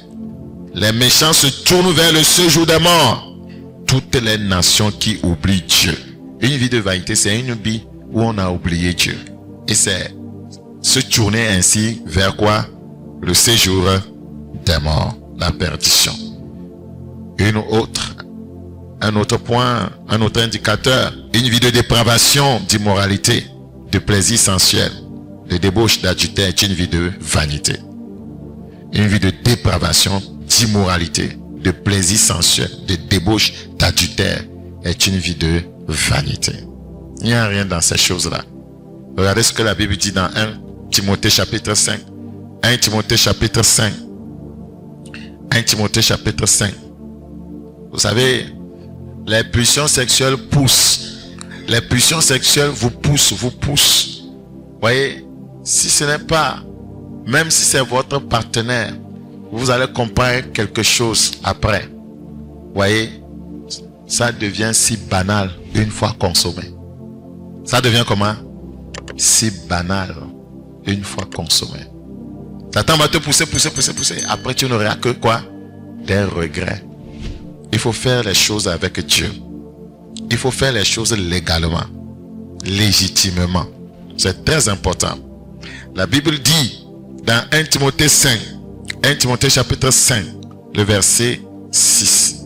1 Timothée 5, 6. Mais celle qui vit dans les plaisirs est morte, quoique vivante. C'est ça une vie de vanité. La vie, vivre dans les plaisirs. Celle qui vit dans les plaisirs est morte. Celui qui vit dans les plaisirs est mort, quoique vivant. Il dit, déclare-leur ces choses afin qu'elles soient irréprochables. C'est ce que le Seigneur veut de son peuple. 1 Pierre 4, 4. 1 Pierre chapitre 4, le verset 4. 1 Pierre 4, 4. 1 Pierre chapitre 4, 4. Aussi trouve-t-il étrange que vous ne vous précipitiez pas avec eux dans le même débordement de débauche et ils vous calomnient. Ils rendront compte à celui qui est prêt à juger les vivants et les morts. Vous voyez, c'est une vie de vanité. Les débordements dans la débauche. C'est une vie, voyez, de vanité. Et la Bible dit, il y a des comptes à rendre après. Dans 2 Pierre 2, 14. 2 Pierre chapitre 2. Nous considérons le verset 14. 2 Pierre chapitre 2, le verset 14. Ils ont les yeux pleins d'adultère. Ça voudrait dire que ce sont des convoitises, ça. Ils ont les yeux pleins d'adultère. Ils ont les yeux pleins d'adultère. Et ça veut dire qu'ils ont les regards sur les femmes d'autrui. Ça fait l'adultère. Ils ont les yeux pleins d'adultère et insatiables de péché. Ils amorcent les âmes mal affermies, ont le cœur exercé à la cupidité. Ce sont des enfants de malédiction. Dans Luc 15, 13, Luc chapitre 15, le verset 13. Luc 15, le verset 13. Quand vous analysez tous ces points, vous allez voir que le monde vraiment est soumis à quoi? À la vanité. Comme on a lu dans Romains, la création est soumise à la vanité. Nous sommes dans Luc 15, 13. Luc chapitre 15, le verset 13. Peu de jours après, le plus jeune fils ayant tout ramassé partit pour un pays éloigné, où il dissipa son bien en vivant dans la débauche. C'était une vie de vanité, c'est pourquoi il va rentrer en lui-même après. Et il va se rendre compte que, mais, il était sur, voyez, il est sur un terrain, voyez, une pente glissante, qu'il fallait mieux retourner à son père avant que cela ne soit trop tard. Il pouvait mourir là-bas en se nourrissant de la nourriture des cochons. Vous voyez, ça pouvait engendrer peut-être des soucis de santé dans sa vie. Il fallait retourner chez son père pour manger sainement et être traité avant, voyez, de trépasser. C'était une sage décision. Toute vie qui n'est pas centrée sur Christ n'a aucune valeur éternelle. Toute vie qui n'est pas centrée sur Christ n'a quoi? N'a aucune valeur éternelle. Les gens viennent à l'église, mais leur vie n'est pas centrée sur Christ. C'est centré sur les prières. C'est centré sur ce que Dieu peut donner. C'est centré sur la protection divine. Que Dieu me protège ma famille. Que Dieu me garde contre les sorciers. Non. Ça doit être centré sur Christ. Si Christ, voyez, arrivait à te posséder totalement, tu es déjà protégé. Tu es déjà gardé. Tu es déjà béni. Celui qui a Jésus, il a la vie. Toute vie qui n'est pas centrée sur Christ n'a aucune valeur éternelle. On vient à l'église, mais notre vie est centrée sur le mariage, centrée sur l'argent, centrée sur les positions dans l'église, centrée, voyez, sur, voyez, ci et ça. Non, centrée sur Christ. C'est Jésus que je vous enseigne ici. C'est Jésus que je vous donne. C'est Jésus qui doit être élevé. C'est Jésus qui doit être enseigné. Que Jésus soit le centre de ta vie. Praise the living God. D'autres viennent à l'église parce qu'ils veulent faire des affaires avec un frère et une sœur. C'est quand ils viennent à l'église qu'ils revoient, voyez, les clauses de ces affaires-là. Voyez, la vie là n'est pas centrée sur Christ. Église, c'est église. Dehors là-bas, voyez, on peut faire des affaires. Venir à l'église pour se centrer sur les affaires. Toute personne née d'une femme est redevable à Dieu. Vous le savez? Toute personne née d'une femme est quoi? Est redevable à Dieu. Nous devons tellement à Dieu. C'est vrai. Mini fin de Maobo. Praise the living God. Alléluia. Dans Actes chapitre 17. Actes chapitre 17. Actes chapitre 17, le verset 28. Actes chapitre 17, le verset 28. Actes chapitre 17, le verset 28. Car en lui, nous avons la vie, le mouvement et l'être. C'est ce qu'on dit aussi quelques-uns de vos poètes plutôt. De lui, nous sommes la race. Nous sommes de la race de Dieu. C'est en lui seulement que nous avons la vie. C'est en lui que nous avons le mouvement et l'être. On ne sait pas créer soi-même. Celui qui nous a créé, nous a donné une feuille de route de vie, une notice de vie, voyez, qui doit foncièrement s'aligner sur sa parole. Nous sommes redevables, nous devons nous aligner sur sa parole. C'est très important. Sachez que le Seigneur a réservé un jour où tous les hommes, voyez, devront rendre compte. La question sera, comment était ta vie sur la terre? Et on va t'aligner les indicateurs d'une vie de vanité. On dit, toi-même, regarde, si ta vie correspond, voyez, à un indice d'une vie de vanité, arrière de moi. Arrière de moi. Romains 14. Romains chapitre 14. Romains chapitre 14. Le verset 12. Ainsi, chacun de nous rendra compte à Dieu pour lui-même. Avez-vous lu cela? Ainsi, chacun de nous rendra compte à Dieu pour lui-même. Rendra compte à Dieu pour lui-même. Rendra compte à Dieu pour lui-même. C'est pourquoi des fois quand vous êtes là, faites votre bilan personnel. Faites ce que nous appelons cure d'âme personnelle. Posez-vous des questions par rapport, voyez, à plusieurs domaines de votre vie. Voyez, par rapport à ma vie de prière, est-ce que ça va? Bon, par rapport à ma vie de don, est-ce que ça va? Par rapport à ma relation avec mes frères et sœurs dans l'église, comment est-ce que cette relation est? Quelle est ma relation avec mon pasteur? Quelle est ma relation avec mes parents? Quelle est ma relation avec mes frères? Parce que vous allez rendre compte. Ce que Dieu me demande de faire là, où est-ce que j'en suis? Où est-ce que j'en suis avec la parole de Dieu? Est-ce que j'obéis à la parole? Chacun rendra compte. Nous oublions ça. Hein? Chacun rendra compte. Chacun rendra compte. Chacun rendra compte à Dieu pour lui-même. Par rapport à l'argent, comment je dépense l'argent? Chacun rendra compte à Dieu pour lui-même. Aujourd'hui, tu dis que c'est mon argent, mais tu rendras compte. L'argent appartient à qui? À Dieu. On rendra compte. Moi, j'ai peur du jour des comptes. On rendra compte. Chacun rendra compte là. Quand Dieu te bénissait, son esprit te parlait. Ça là, c'est pour moi. Ça là, c'est pour me faire ceci. Ça là, c'est pour aider cette veuve. Qu'est-ce que tu as fait? Chacun rendra compte. Chacun rendra compte. Nous allons conclure. Nous parlons de quoi? La vanité de la vie. La vanité de la vie. Je disais que Dieu a réservé un jour, voyez, où nous devrons rendre compte. Je vais vous lire quelques passages. Regardez dans Romains 14, 12. Romains chapitre 14, le verset 12. Romains chapitre 14, le verset 12. Ainsi, chacun de nous rendra compte à Dieu pour lui-même. Romains 2, 16 maintenant. On va rendre compte par rapport à quoi? Romains 2, 16.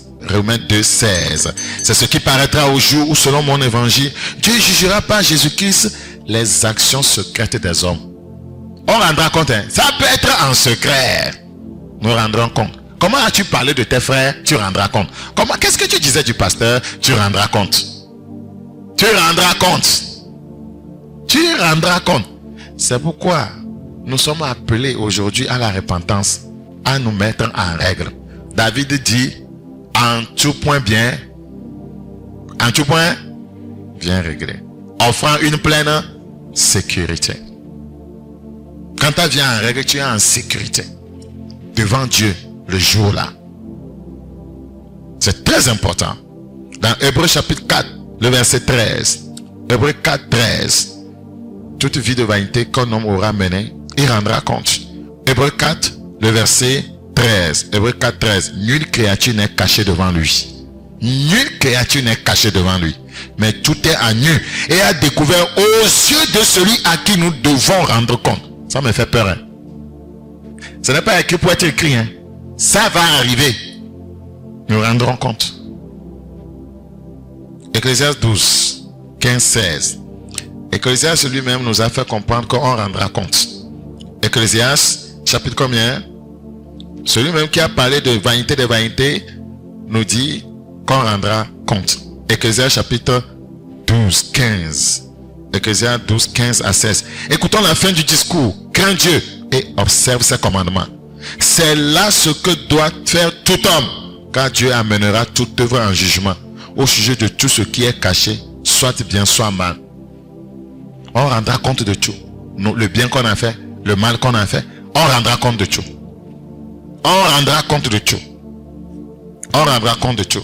Frères et sœurs, si Christ n'est pas en vous, vous n'avez pas d'espérance. Vous n'avez pas d'espérance. C'est pourquoi Christ doit reprendre, voyez, sa place dans le cœur, voyez, de chaque croyant. Nous sommes dans Colossiens 1. Colossiens chapitre 1. Colossiens chapitre 1. Il y a des gens, vous les voyez à l'église, sont comme des saints, mais Dieu seul les connaît. On rendra compte. On rendra compte. Ils font les saints, ils font les agneaux, ils marchent doucement, ils s'abaissent pour saluer les gens. Quand ils s'abaissent, comme ils veulent saisir tes pieds, on rendra compte. Colossiens 1, 27. On rendra compte. Colossiens 1, le verset 27. Colossiens chapitre 1, 27. À qui Dieu a voulu faire connaître quelle est la gloire, la glorieuse plutôt richesse, la glorieuse richesse de ce mystère parmi les païens, savoir Christ en vous, l'espérance de la gloire. C'est pourquoi je dis que sans Christ, vous n'avez pas d'espérance. Si Christ est au centre de notre vie, nous avons de l'espérance. Alléluia. C'est lui que nous annonçons. Nous annonçons quoi? Nous annonçons qui? Nous n'annonçons pas notre argent. Nous n'annonçons pas nos diplômes. C'est lui que nous annonçons, exhortant tout homme et instruisant tout homme en toute sagesse. 1. Nous faisons quoi? Nous exhortons. 2. Nous faisons quoi? Nous instruisons. En toute sagesse. Afin de présenter à Dieu tout homme devenu comment? Ça, on lit ça en français courant. Afin de présenter à Dieu tout homme devenu parfait en Christ. C'est la vision d'un vrai homme de Dieu. Il doit présenter à Dieu demain des gens. Colossiens 1, verset 27. Yeah. Il a voulu faire connaître la grandeur de ce mystère et sa richesse pour tous les peuples. Ce mystère, le voici. Le Christ est au milieu de vous. Et par lui, vous espérez participer à la gloire de Dieu. Amen. Oui. Verset 28. C'est ce Christ que nous annonçons. Nous annonçons qui est? Le Christ. Voilà, allons-y.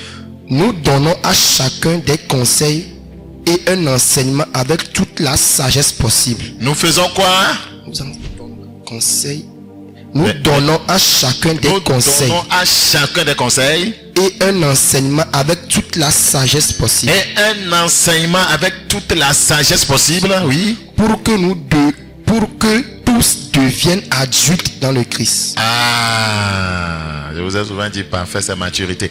Pour que tous deviennent quoi? Adultes dans le Christ. Adultes, c'est parvenir à la sainteté. C'est l'état d'homme fait ça. C'est ça un adulte. À la stature parfaite de Christ. C'est ça l'adulte. Stature parfaite de Christ. C'est ça l'adulte. C'est notre vision. C'est le but de l'œuvre. Au-delà de venir crier fire, fire, frère, nous avons quelque chose que nous poursuivons. Parce que c'est ce que nous allons. Nous allons aller présenter des gens là au Seigneur. Lorsque la paix se fera au ciel. Akoya, yes. Présente-moi les armes que je t'ai données. Vous allez comprendre maintenant pourquoi nous luttons. Je vais maintenant présenter une fornicatrice, un fornicateur, un frère qui était rebelle. Dans cela que la Bible dit, nous rendrons compte pour nous-mêmes et pour les âmes. Présente-moi tes ouvriers. Je vais les présenter comment? Vous comprenez pourquoi je lutte pour que vous soyez matures, adultes? Parce que c'est ce qu'il veut. Maintenant, il dit, présente-moi tes âmes. Il va présenter quelqu'un qui a un véhicule dernier cri. C'est ce qu'il demande. Il a dit adulte en Christ. Il a dit ayant des véhicules, ayant 20 hectares. Il va dire que c'est j'ai réussi, hein. J'ai prié pour lui, les portes se sont ouvertes. Il a 20 hectares, il a 5 véhicules, il a 20 maisons. Seigneur, le voilà. C'est ce qu'on m'a dit de venir présenter. Vous ne voyez pas l'erreur que l'église est en train de commettre? Les biens courir après les choses matérielles. Vous ne voyez pas que Satan nous a eu? Et quand vous voulez être dans la parole, enseigner les gens, les conseils pour qu'ils deviennent matures, pour aller les présenter à Dieu, on ne considère pas votre ministère. On ne considère pas votre ministère. Les gens ne vont pas même venir parce que ce n'est pas ce qui les intéresse. Ce qui les intéresse là, à Bonon, foutons à coup.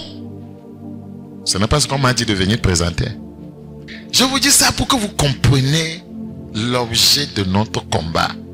D'ailleurs, Paul même savait que les gens ne comprennent pas. Il va leur dire ça. 29. Français courant, 29. Le verset 29. Lis-le ça. Verset 29. Yeah. C'est pourquoi je travaille et je lutte avec la force du Christ. Il travaille, lutte avec la force du Christ. Pourquoi? Parce qu'il doit présenter quoi? Des gens devenus comment? Parfaits en Christ. Adultes en Christ. Oui.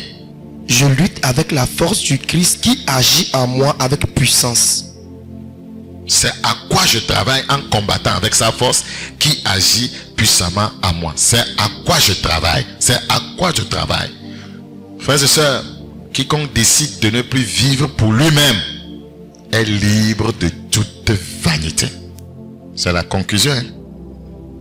Vous vous demandez, mais comment on peut être libéré de la vie de vanité? C'est simple. Quiconque décide de ne plus vivre pour lui-même et veut vivre pour Christ est libéré de toute vanité. C'est mourir à soi, c'est tout. Allez suivre le message sur YouTube, le renoncement, voyez, de soi. C'est le remède à la vie de vanité, le renoncement de soi. Toute personne qui décide de ne plus vivre pour elle-même est libre de toute vie de vanité, est libre de toute vie de futilité, est libre de toute vie de complaisance. Dans Galates chapitre 2, 20, Galates 2, 20, Galates chapitre 2, le verset 20. Galates, chapitre 2. Il est écrit, j'ai été crucifié avec Christ. Et si je vis, ce n'est plus moi qui vis, c'est Christ qui vit en moi. Christ ne vit pas dans la vanité. Si c'est lui qui vit en toi, c'est que la vanité, la vie de vanité a été crucifiée. Ça c'est clair. J'ai été crucifié avec Christ. Et si je vis, ce n'est plus moi qui vis, c'est Christ qui vit en moi. Christ qui vit en moi n'aime pas la vanité. Donc, j'y aurai pas les traces d'une vie de vanité en moi parce que Christ vient en moi. Si je vis maintenant dans la chair, c'est-à-dire physiquement, je vis dans la foi au Fils de Dieu qui m'a aimé et qui s'est livré lui-même pour moi. Dans 2 Corinthiens 5, 15. 2 Corinthiens 5, 15. Et qu'il est mort pour tous, afin que ceux qui vivent ne vivent plus pour eux-mêmes, mais pour celui qui est mort et ressuscité pour eux. Et qu'il est mort pour tous, afin que ceux qui vivent ne vivent plus pour eux-mêmes. Quiconque ne vit plus pour lui-même est libéré de la vie de vanité. Puisqu'il vit la vie de Christ, il vit pour Christ. En Christ, il n'y a pas la vanité. Mais pour celui qui est mort et pour ressuscité pour eux. Avant-dernier passage biblique, Colossiens chapitre 3. Colossiens chapitre 3. Colossiens chapitre 3. Colossiens chapitre 3. Colossiens chapitre 3, nous considérons le verset 2. Affectionnez-vous aux choses d'en haut et non à celles qui sont sur la terre. Car vous êtes morts et votre vie est cachée avec Christ en Dieu. Votre vie est cachée avec Christ en Dieu. Quand Christ, votre vie paraîtra, alors vous paraîtrez aussi avec lui dans la gloire. Faites donc mourir les membres qui sont sur la terre, l'impudicité, l'impureté, les passions, les mauvais désirs et la cupidité qui est une idolâtrie. C'est à cause de ces choses que la colère de Dieu vient sur les fils de la rébellion. La vie chrétienne transcende la recherche du bien-être terrestre. C'est ma conclusion que j'ai écrite. La vie chrétienne transcende la recherche du bien-être terrestre et des plaisirs, du bien-être, des plaisirs et possessions matérielles. Je reprends. La vie chrétienne transcende la recherche du bien-être terrestre, des plaisirs et des possessions matérielles. C'est la vérité. Ça transcende ça. Ce n'est pas l'essence de la vie chrétienne. Ce qui est quelque chose, c'est d'être quoi? Une nouvelle créature. C'est ce qui compte. Marcher en nouveauté de vie, c'est ce qui compte. La vie chrétienne transcende, dépasse la recherche du bien-être terrestre. Aujourd'hui, tout est à croire que c'est ça la vie chrétienne. Rechercher les choses de ce monde. Crier, crier, crier, crier. La vie chrétienne transcende. Voyez, la recherche du bien-être terrestre et des plaisirs et des possessions matérielles. Celui qui n'a pas Jésus, qui est millionnaire là-bas, il est étonné quand vous dites, venez à Christ, il va vous bénir. Venez à Christ, vous serez riche. Ce n'est pas l'évangile ça. Il ne viendra jamais. Lui va venir à Christ pour avoir l'argent. Il a déjà l'argent. Oh, si tu viens à Christ, tu auras l'argent. Tu vas avoir une femme. On a besoin de venir à Jésus avant d'avoir une femme. Il va trouver l'évangile là comment?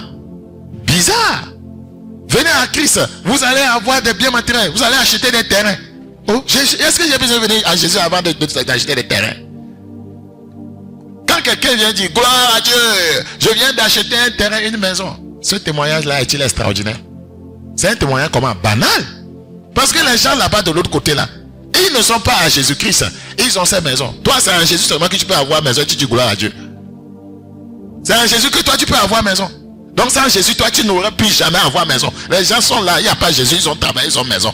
Donc à cause de Jésus que toi, tu as maison, tu viens dire gloire à Dieu. Donne-nous quelque chose qui montre que tu es transformé. Tu es au-delà. Voyez, ta vie, voyez, est différente de celle des gens du monde. Gloire à Dieu. Je suis une nouvelle créature. Ouais, amen, ne le sort pas.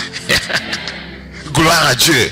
Je suis une nouvelle créature. Gloire à Dieu. J'ai vaincu la tentation. Gloire à Dieu. Voyez, j'ai vaincu la corruption au service. Gloire à Dieu. Mon déjà a voulu coucher avec moi. J'ai fui comme Joseph. Gloire à Dieu. Voilà les témoignages que nous avons. Le reste, on lui dit juste merci. Je voudrais dire merci à Dieu. Bon, il m'a soutenu. J'ai pu me marier. Je lui donne toute la gloire. Au lieu de venir crier à gauche pour la gloire à Dieu, mariage, mariage, les gens sont dans le monde, ils se sont mariés. Après avoir dit ça, donne-nous aussi un témoignage spirituel. Dis à quelqu'un si, donne un témoignage spirituel, c'est ce que Dieu consomme. 1 Corinthiens chapitre 15. Et regardez dans ces grandes églises là, Dieu m'a donné un enfant. Oh, Dieu m'a guéri. Oh, c'est bon. Mais ça là ne peut pas amener au ciel. Dis-nous quelque chose qui te transforme. Dis-nous quelque chose qui peut t'amener au ciel. Dis-nous ça aussi. Dis à quelqu'un, dis ça aussi. On ne refuse pas le reste là, mais dis-nous ça aussi. Que la balance soit équilibrée. Dis-nous les choses terrestres. On va glorifier Dieu. Mais dis-nous aussi les choses spirituelles. 1 Corinthiens chapitre 15. 1 Corinthiens chapitre 15. Le verset 19. 1 Corinthiens 15, 19. Si c'est dans cette vie seulement, vous voyez ça? Vous voyez ça, frères et sœurs? Si c'est dans cette vie seulement que nous espérons en Christ, nous avons oublié de l'autre côté. Si c'est dans cette vie seulement que nous espérons en Christ, nous sommes les plus malheureux de tous les hommes. Nous sommes comment? Les plus malheureux de tous les hommes. Si c'est dans cette vie seulement, dans cette vie, il faudra dire les choses de la terre. Les choses de la terre. Si c'est dans ça seulement que nous espérons en Christ, nous sommes les plus malheureux. Il faut penser, voyez, à l'au-delà. Il faut penser à ce qui va nous amener chez le Père, les choses spirituelles. Français courant. 1 Corinthiens 15, verset 19. Si nous avons mis notre espérance dans le Christ, pour cette vie seulement, nous sommes les plus malheureux de tous. Pourquoi seulement? Pour cette vie seulement. Cette vie seulement. Cette vie seulement. On est déjà malheureux. C'est pourquoi je dis que la vie chrétienne transcende la recherche du bien-être terrestre, des plaisirs et possessions matérielles. Il faut faire quoi? Saisir la vie éternelle. Il faut faire quoi? Saisir la vie éternelle. Saisir la vie éternelle à laquelle tu as été appelé. Nous devons savoir, voyez, notre appel, c'est l'appel à saisir la vie éternelle. Vanité des vanités, tout est vanité. Tout n'est que vent, poursuite du vent, lorsque Christ n'est pas le centre. Une vie égocentrique, centrée sur soi-même, satisfaction personnelle, acquisition, voyez, des possessions personnelles, se vanter. C'est de la vanité. Que servira-t-il à un homme de gagner tout le monde s'il perdait son âme? Si nous rééquilibrons, on rééquilibre les choses, Dieu nous bénira. Recherchez premièrement le royaume et sa justice, et les autres choses vous seront accordées. Les choses nous seront accordées. Recherchez premièrement. Ce n'est pas un hasard, on a dit premièrement. Premièrement parle de la priorité. Premièrement. Donc, donnez plus de valeur aux choses spirituelles. Valorisez votre vie. Trouvez du temps pour vous. Voyez, trouvez du temps pour être avec Dieu. C'est très important. C'est ce qui restera. C'est ce qui restera. C'est la sainteté qui restera pour que tu ailles au ciel. Les choses de cette vie, une fois que tu fermes les yeux, ça n'a plus de valeur, ni à tes yeux, ni aux yeux du Seigneur. On recherchera quelque chose qui a de la valeur, qui peut t'amener au ciel. C'est la sainteté. C'est pourquoi la Bible dit, recherchez la paix avec tous et la sanctification, sans laquelle personne ne verra le Seigneur. Quand les hommes contemplent les hommes, quand les hommes veulent apprécier les hommes, quand les hommes veulent honorer les hommes, ils veulent voir s'ils ont réussi, s'ils ont des diplômes, s'ils ont des maisons, s'ils ont des terres, voyez, s'ils ont de grands diplômes, tout ça là. Mais quand le ciel regarde les hommes, quand le ciel veut valoriser un homme, le ciel veut voir s'il est sanctifié.